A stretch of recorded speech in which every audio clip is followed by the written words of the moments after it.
Bonjour.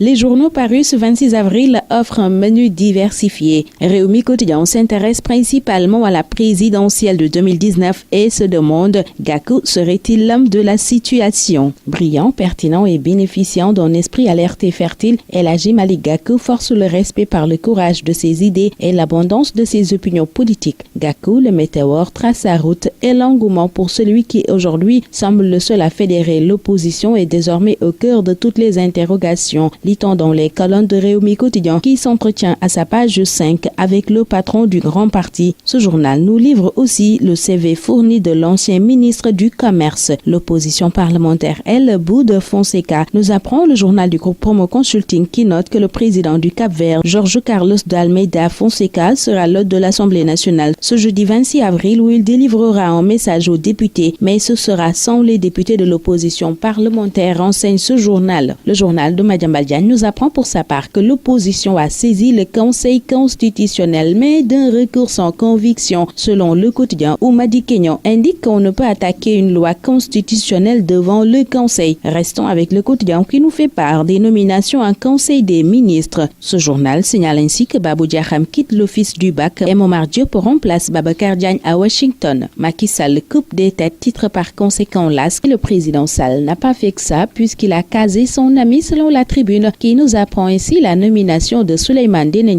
au poste de PCA d'Air Sénégal. La Tribune voit aussi Macky à l'assaut des imams, des maires et des chefs de village et parle de campagne de séduction tous azimuts. Le même Macky a encore noyé la préférence nationale dans la sauce de Macron. Titre Source A qui renseigne qu'après l'UCAD, le restaurant universitaire de Thiès tombe dans l'escarcelle de la marque Ensemble. Le repreneur est jeté dehors, ses agents molestés alors que son contrat devait expirer en 2019 si on en croit ce journal. L'autosuffisance en riz raté en 2017 est ce qui intéresse principalement la Tribune, journal qui liste les raisons d'un échec à ses pages 6 et 7. À la page 5 de Libération, l'on révèle un marché nébuleux débusqué à la mairie de Dakar et 7,8 milliards de francs CFA sont en cause selon ce journal où la ville de Dakar se défend. CSTP SA qui a saisi la RMP déballe sur la procédure, note ce journal qui signale aussi que le juge des marchés publics flaire une série de bizarreries dans la procédure et s'étonne du choix porté sur le groupement Venture et Lissarle et Castou. Libération nous informe par ailleurs relativement à l'électrification de 76 villages à Matam et Tambacounda dans dérapage troublant de 5 milliards de francs CFA dans un marché de laser. À la SAR, c'est l'heure de la reddition des comptes, semble dire l'Observateur qui révèle que l'ancien DG et X sont visés par 2 plaintes pour corruption à Dakar et à Londres. Le journal du groupe Futur Média nous apprend aussi qu'une procédure est enclenchée pour l'annulation du marché de 400 milliards de francs CFA. L'Obs revient par ailleurs largement sur le rappel à Dieu du bassiste du Super Étoile décédé hier à Paris des suites d'une infection pulmonaire. Par conséquent, Youssou N'Dour, incancellable, a arrêté sa tournée africaine et rentre au bercail avec tout l'orchestre du Super Étoile. Youssou N'Dour, dans les colonnes de l'Observateur, révèle leur dernière conversation du 20 avril et leur projet notamment pour la Coupe du Monde. Merci Habib, s'exclame par conséquent ce journal qui signale que le corps est attendu à Dakar ce vendredi. Le Sénégal rend hommage aux magiciens. Notre Libération qui nous informe aussi du décès de Habib Faye. Et pour Réumi Quotidien, c'est